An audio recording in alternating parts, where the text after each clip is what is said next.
আমাদের মার্কা দাঁড়িপাল্লা গত 17 বছর আমাদেরকে বঞ্চিত করা হয়েছে। আমাকে আপনাকে ভোটের অধিকার থেকে বঞ্চিত করা হয় নাই। সব যোগ্য নেতৃত্ব জনগণ যেন বাছাই না করতে পারে, এই কারণে আপনাকে আমাকে ভোটের মাঠ থেকে তারা উৎখাত করতে চেয়েছিল। কিন্তু আল্লাহর কি ইচ্ছা, সময়ের ব্যবধানে যারা উৎখাত করতে চেয়েছিল তারাই আজকে উৎখাত হয়ে গিয়েছে। আমরা আগামী দিনে বাংলাদেশের রাজনীতিতে ইসলাম থাকবে কি থাকবে না, মানবতা থাকবে কি থাকবে না, আল্লাহর আইন এবং সত্যের শাসনের পক্ষে যারা নেতৃত্ব দিয়েছেন সেই নেতৃত্ব বিজয় হবে কি হবে না, সেই ধরনের একটি সিদ্ধান্তকারী সময় এসেছে আমাদের। সেই সিদ্ধান্ত বাস্তবায়ন করতে হলে আমাদের সামনে যারা উপস্থিত, হাটে মাঠে ঘাটে পাড়ায় মহল্লা যেখানে মানুষ, সেখানে আপনাকে আমাকে ছুটে যেতে হবে। ন্যায় এবং ইনসাফের পক্ষে, দাঁড়িপাল্লার পক্ষে গণজাগরণ সৃষ্টি করে আগামীতে আমরা আমাদের নমিনিকে এখানে বিজয়ী করব ইনশাআল্লাহ। আসসালামু আলাইকুম ওয়া রাহমাতুল্লাহি ওয়া বারাকাতুহু। আপনারা কেমন আছেন? আলহামদুলিল্লাহ, আল্লাহর শুকর।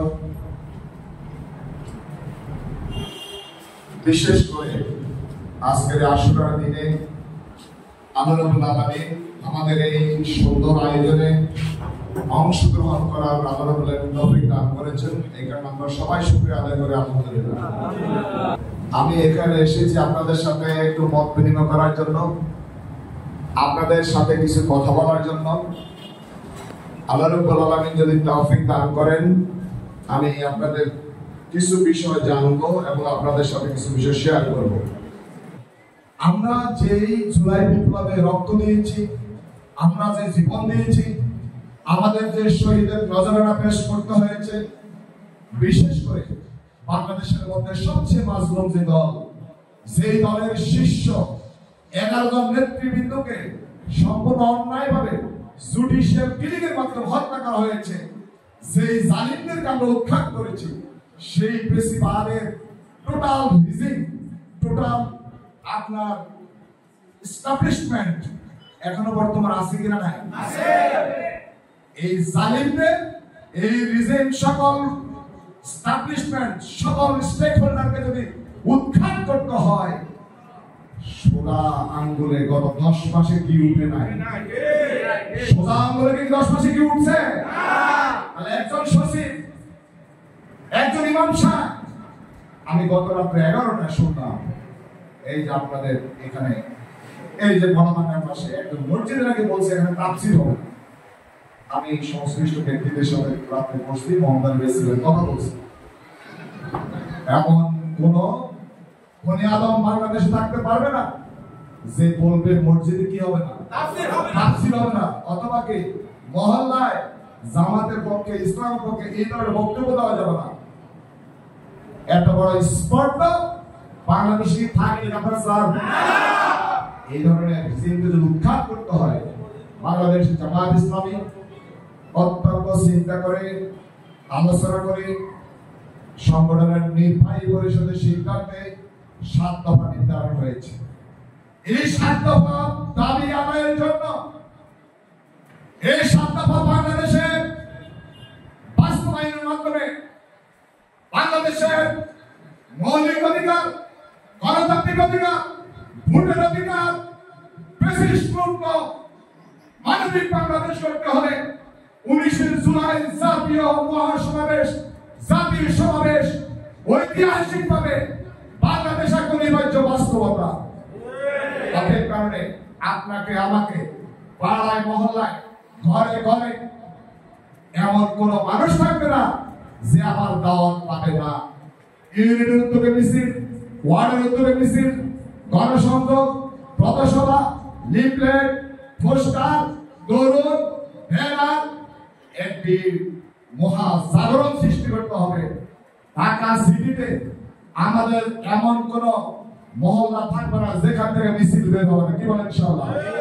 আমরা 5 আগস্টে মহা জাগরণ সৃষ্টি করেছি ঢাকাতে। প্রতিটি অলিতে যেভাবে মানুষ নেমে এসেছে, 19 জুলাই আমরা ঢাকা সিটিতে মিছা ঢাকা সিটিকে মিছিলের নগরীতে পরিণত করতে চাই ইনশাআল্লাহ। এবং সেই ক্ষেত্রে আমি মনে করি আপনারা এখানে কর্মী সম্মেলন করেছেন, এখানে আলহামদুলিল্লাহ ঐতিহাসিকভাবে কর্মী সম্মেলনকে সফল করেছেন।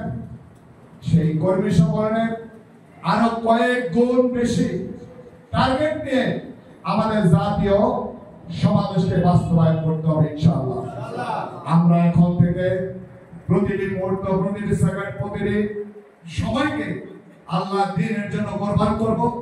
জান মালের কোরবান দিয়ে আমাদের 19 জুলাই জাতীয় সমাবেশকে আমরা বাস্তবায়ন করব ইনশাআল্লাহ। সবাইকে ভাইরা, আমরা এই অঞ্চলে আমাদের বাংলাদেশ জামাত ইসলামীর ঐতিহ্য আছে। আমাদের অতীতে আমাদের নেতৃবৃন্দ এখানে ইলেকশন করেছেন, আমাদের জনগণের কাছে আমরা দাওয়াত পৌঁছিয়েছি। আমাদের মার্কা দাঁড়িয়ে পাল্লা গত 17 বছর আমাদেরকে বঞ্চিত করা হয়েছে।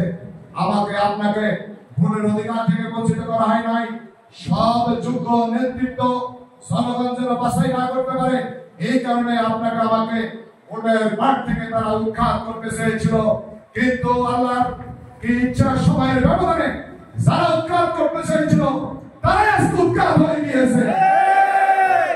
আমরা আগামী দিনে বাংলাদেশের রাজনীতিতে ইসলাম থাকবে কি থাকবে না, মানবতা থাকবে কি থাকবে না, আল্লাহর আইন এবং সত্যের শাসনের পক্ষে যারা নেতৃত্ব দিয়েছেন সেই নেতৃত্ব বিজয় হবে কি হবে না, সেই ধরনের একটি সিদ্ধান্তকারী সময় এসেছে আমাদের।